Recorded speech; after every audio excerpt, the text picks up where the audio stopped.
Yo estuve durante las vacaciones navideñas en toda la costa norte, ¿no?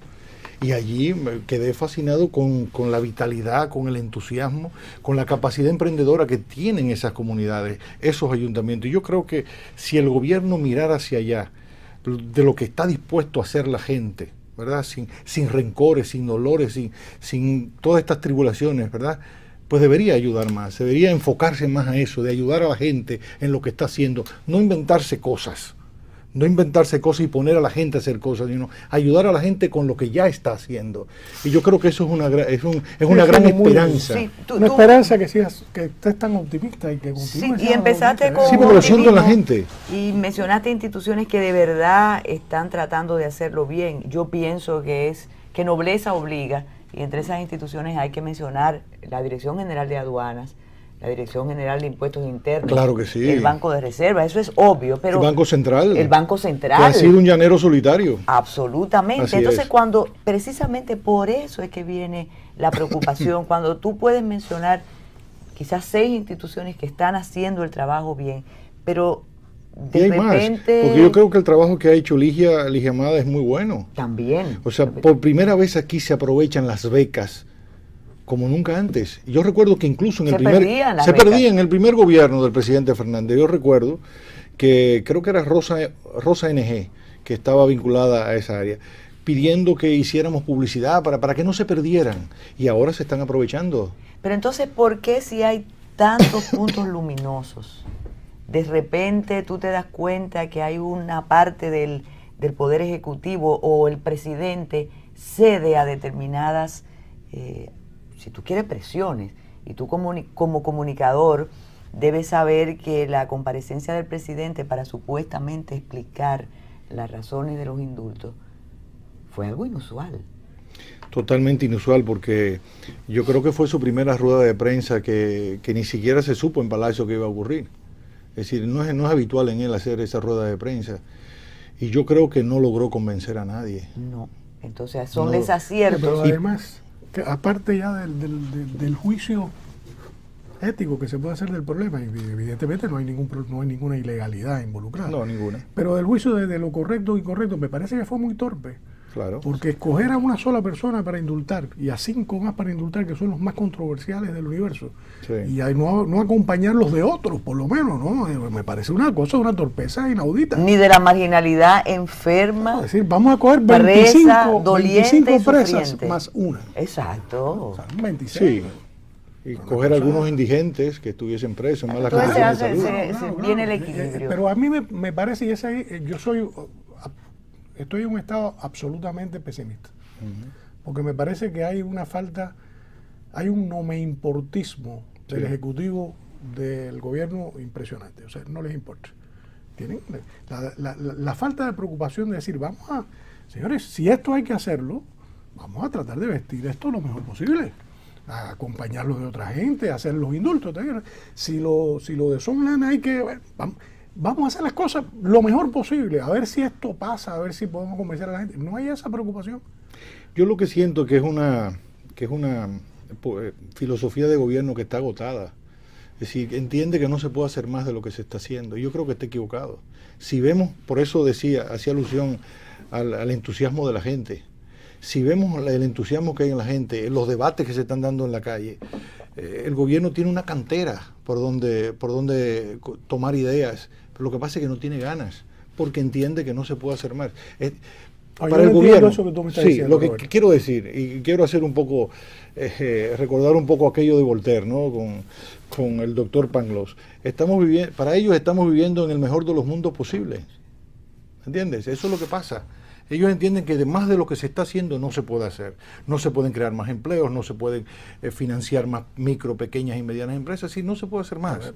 Entonces, de entrada se están autoderrotando cuando tienen una potencialidad enorme. Sobre todo, ¿por qué tú crees que ellos pueden pensar que esto está agotado? Por los hechos. Pero bueno, no tienen ninguna razón objetiva para pensar que no se puede hacer más. En el año 2004, Leonel Fernández tenía un cheque en blanco. Después del desastre de Hipólito Mejía, cualquier sacrificio que le hubiera solicitado el pueblo dominicano por 1 año, por 2 años, con tal de enderezar el país en muchas cosas, el pueblo dominicano lo hubiese aceptado. Pero luego, en el año 2006, tiene mayoría congresional.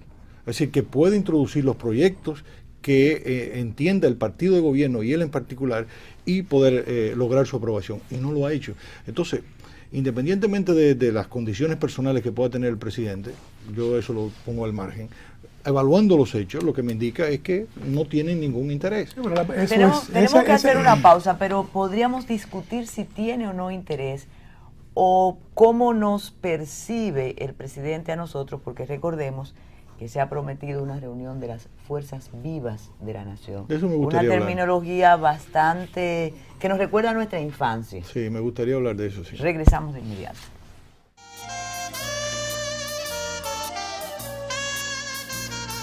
Las fuerzas vivas de la nación fueron convocadas por el presidente de la República.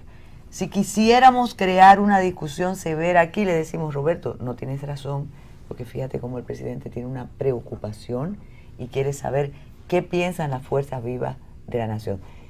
Creo que el primer desacierto fue esa mención de fuerzas vivas de la nación. Claro que sí. Y te gustó el reto y dijiste, quiero referirme a eso. ¿Qué tú piensas? Quiero referirme porque realmente no va a tener ningún resultado provechoso, porque ya los hechos, lo que iba a ocurrir ya ocurrió, que fue la aprobación del presupuesto y ley de gasto público. Esta convocatoria debió suceder antes de la discusión del presupuesto, porque ya el gobierno tiene un mandato de gasto y de obras y de acciones determinadas que están enmarcadas en el presupuesto. Es decir, hacer esto después de la aprobación del presupuesto no tiene ningún sentido. Es decir, está la oposición en condiciones de modificar el presupuesto, está en el ánimo del presidente, no lo creo. Yo creo que el presidente encontró una oportunidad, conociendo las debilidades de la oposición que necesitan legitimidad, en el caso del Partido Reformista, de reconocerlo, vamos a utilizar un término de la guerra, como una fuerza beligerante.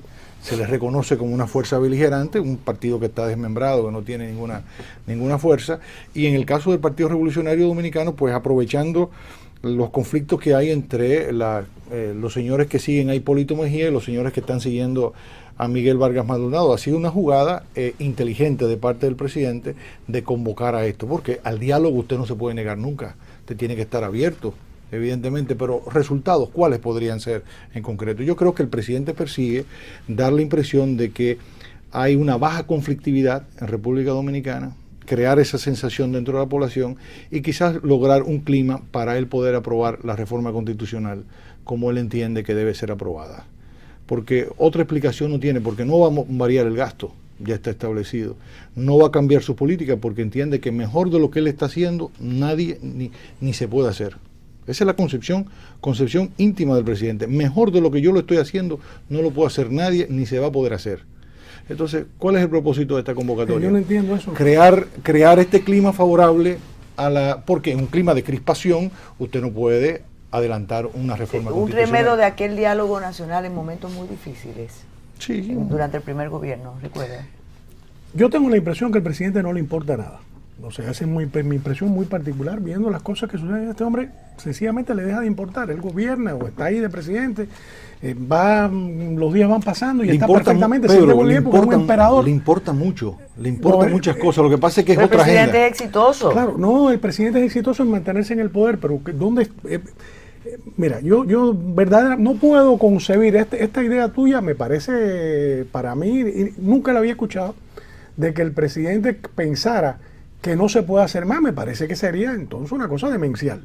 O sea, si el presidente de la República cree que no se puede hacer más, a mí me parece una cosa loco. Porque las cosas fundamentales de un partido liberal, no liberal tradicional, sino un partido más o menos sensible, socialmente sensible, salud, educación, la cosa no le interesa, no hay ningún signo de que eso sea importante. Seguridad social, que debe ser una gran preocupación, a mí me aterra la idea de que los fondos de pensiones pasen a ser administrados por el Estado, de alguna forma invertidos en obras públicas. Eso me parece un horror. Entonces, que el presidente de la República, que viene de un partido supuestamente liberacionista, en algún momento lo fue, de izquierda democrática, de lo que sea capaz de hacer el planteamiento que se pongan a riesgo